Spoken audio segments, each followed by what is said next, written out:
je voudrais ensemble, moi y compris, nous interpeller sur notre manière d'assumer la tâche du bon pasteur. Le bon pasteur aujourd'hui, ce n'est pas que Jésus. Le bon pasteur aujourd'hui, c'est le parent pour leurs enfants. C'est l'époux pour son épouse, l'épouse pour son époux, le prêtre, le pasteur pour ses ouailles. Oui, frères et sœurs, l'aîné pour ce cadet. Tous nous pouvons jouer ce rôle du bon pasteur. Jésus nous a donné l'exemple, nous devons le suivre. Il m'arrive deux fois de me rendre dans certaines familles où quand vous entrez, papa est en difficulté de vous présenter tous ses enfants en ordre établi, en commençant par l'aîné jusqu'au cadet. Et généralement, ce sont toujours les mamans qui le font. Nous avons des papas qui ne connaissent même plus les dates de naissance de leurs enfants et qui, deux fois, s'embrouillent sur leur nom et ils ignorent même leur niveau de classe, même à l'université, parce qu'ils pensent qu'être bon pasteur, c'est donner de l'argent aux enfants, c'est le nourrir, c'est leur donner de voyages en Europe, c'est leur acheter des voitures. Non. Jésus dit, je donne ma vie pour mes brebis. Chers parents, beaucoup de vos enfants souffrent de votre absence. Beaucoup de vos enfants souffrent de votre inattention. Ils ont besoin de vous, pas de ce que vous avez. Vous n'êtes pas parents parce que vous avez de l'argent. Vous êtes parents parce que Dieu vous a permis de donner la vie.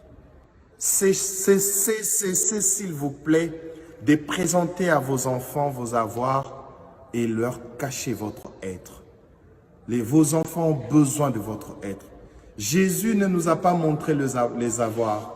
Jésus se donnait à nous. En os, en chair, il a donné son sang comme boisson, sa chair comme nourriture. Et je crois que c'est l'exemple que tout parent doit suivre. Vous avez aujourd'hui des familles d'apparence heureuse où ils ont tout. Il y a tout, l'argent, le pouvoir. Mais quand vous rencontrez les membres de cette famille, il y a une tristesse au fond du cœur parce que l'amour n'existe pas. Parce que les enfants n'ont personne à qui parler, personne avec qui aborder les problèmes qui les tourmentent. Et l'Église a pris maintenant la place de certains parents. Nous sommes prêtres. Qu'est-ce que nous n'écoutons pas? Parce que beaucoup des parents sont absents. Et je veux parler aussi aux conjoints, époux, épouses. Quand vous êtes époux d'une femme, de votre épouse, ne le soyez pas simplement en accomplissant vos tâches comme mari, en donnant de l'argent. Il y a des choses qui ne s'achètent pas. Cher mari, chère femme, soyez le bon berger de votre mari, de votre femme. Et nous prêtres, nous qui chaque jour prêchons la parole de Dieu, nous ne sommes pas de loups pour nos fidèles. Arrêtons d'utiliser les fidèles pour nos propres besoins, pour nos propres désirs. Dieu nous a établis comme prêtres pour que nous prêchions la parole, pour que nous montrions le chemin et non pas pour que nous nous servions de nos fidèles pour assouvir notre faim. Que le Seigneur prenne en pitié tous ceux qui n'ont pas encore compris. Que le Seigneur nous pardonne et qu'il nous interpelle vivement pour que chacun revienne sur le bon chemin. Vous qui êtes autorité dans ce pays, autorité politique, administrative, militaire, vous avez une responsabilité. Vous êtes aussi des bons pasteurs.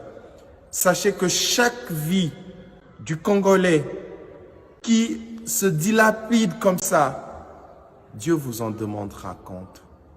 Vous êtes bons pasteurs pour que les gens cessent de mourir inutilement. Vous êtes là comme bons pasteurs pour que vous évitiez à ceux qui sont faibles d'être piétinés, écrasés. Vous êtes là pour garantir la vie à tout le monde. C'est pour cela que Dieu vous a donné cette parcelle d'autorité. Vous qui êtes chef militaire, ne prenez pas le plaisir à verser le sang. Le Seigneur attend de vous d'être un bon pasteur. Il vous en demandera compte. Vous qui gérez le pays sur le plan administratif, jusqu'à quand vous continuerez à multiplier de faux papiers? Jusqu'à quand les gens mourront de faim parce que vous mangez seuls l'argent du trésor public? Nous devons être tous de bons pasteurs. La souffrance continue parce que nous avons abandonné notre rôle du bon pasteur. Pour que notre pays se relève, chacun doit devenir le gardien de l'autre. Que le Seigneur bénisse la RDC, que le Seigneur bénisse notre Église, que le Seigneur vous bénisse. Amen.